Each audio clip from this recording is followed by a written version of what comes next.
There's a lot of other news out there that's shocking. There's one shocking quote. I'm a little queasy to even quote it to you because it doesn't make sense to me. You know Van Jones, the guy who wanted to be something and really got nowhere, just, shock value guy, thrown out of the green thing by Obama. He said that Obama wouldn't lose the black vote even if Obama came out as gay. When I first read it, I thought he said Obama wouldn't lose the black vote even if he came out as gray.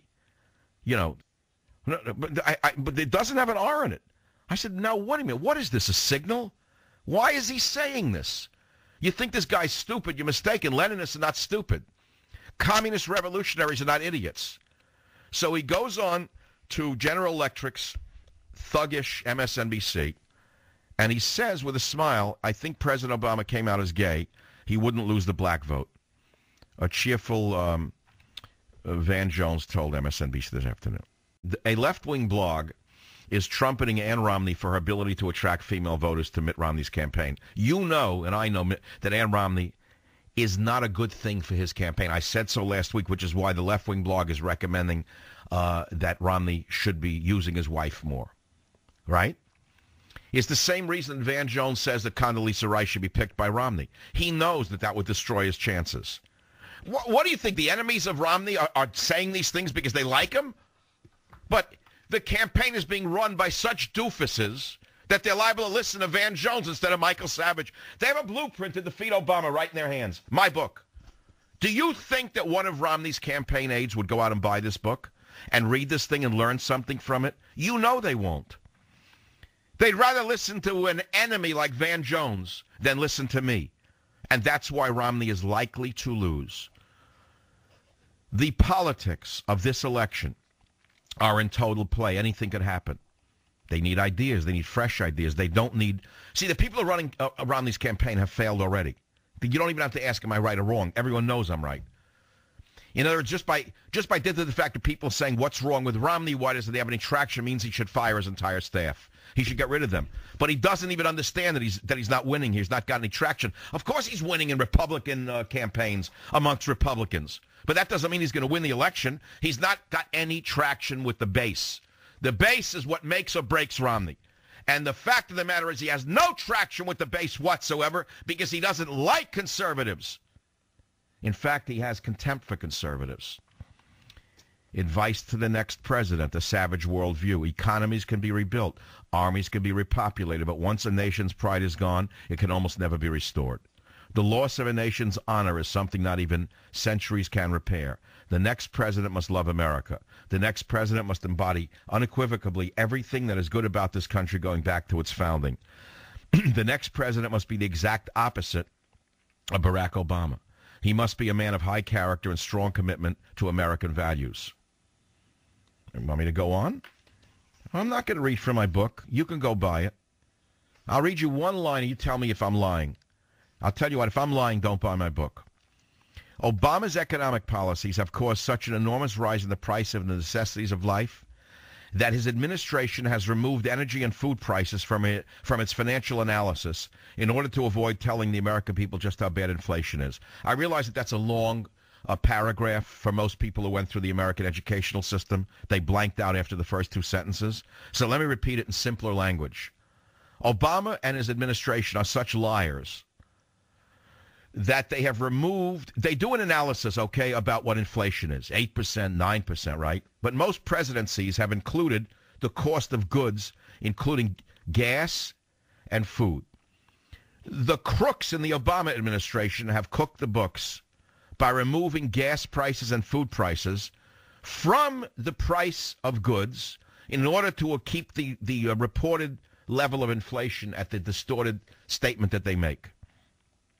If I'm right, then buy the book. If I'm wrong, don't buy the book. I have a terrible, terrible foreboding about what's coming. I don't want to get into I climbed the mountain and looked on the other side because I'm not into, I'm not into like mysticism in that regard. But I have very strong intuition.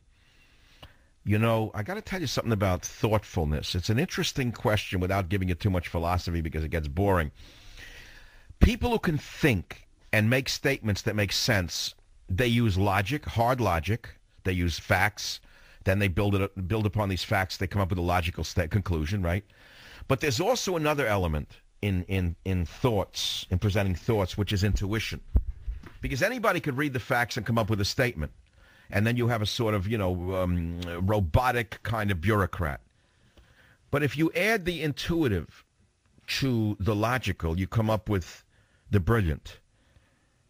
Economies can be rebuilt, armies can be repopulated, but once a nation's pride is gone, it can almost never be restored. That's poetry. That is a single sentence that can live for 100 years. Do you know that? You're living through history right now, but you don't know it. Most people don't even know they're living through history. Are any of you offended by Obama's persona? Does his arrogant demeanor bother you? That imperious face, that looking down at everybody, that sneer? How does he have the gall to call the Supreme Court this unelected group of people? How dare you consider overturning my law? How does it pass in this country that a man can be this arrogant and this out of touch with reality that he thinks that would go unchallenged? In fact, even the Undertaker, Orrin Hatch, who is about as middle-of-the-road Republican, he's much like in a funeral home, he reminds me. Even Orrin Hatch got his back up when he said, it must be nice living in a fantasy world where every law you like is constitutional and every Supreme Court decision you don't is activist, said Orrin Hatch. Many of us have been arguing for nearly 3 years that the federal government does not have the power to dictate individuals' purchasing decisions. After a national debate on the subject, more than two-thirds of Americans agree that the Obamacare insurance mandate is unconstitutional. But Obama the arrogant had the nerve to call the Supreme Court this group of unelected men. It should put a chill up your spine. Look, Obama knows that when the Supreme Court shoots down the individual mandate, Castro Care is over. They'll be dancing in the streets. Flags will be put out of windows. Horns will be blown. Car lights will be flashed across America. It will be like, oh, my God, we missed that howitzer shell. We missed that neutron bomb. He almost turned us into Cuba. But the man has the nerve to say he refers to the Supreme Court as the unelected group of people. The Supreme Court? No president in modern times has ever said a thing like this. Can you imagine if George Bush had said, well, if they overturn my going to war in Iraq, let's say it came up to a vote or whatever, however you want to, and Bush would say something like, well, this unelected group of people can't overturn the law. Can you imagine what the rats in the media would have done the next second?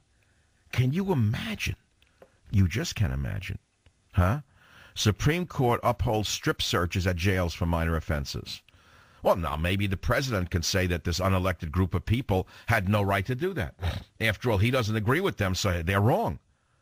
He knows better than everybody. That's the arrogance of Obama. That's what we all see. Underneath that we all fear it. We all fear this guy. He's not a president in the normal sense. This is a petty dictator. And if he's not thrown out of office, and was very, very questionable right now because of what's going on with Romney. Romney is such a weak candidate because he won't say anything. You don't know what he stands for.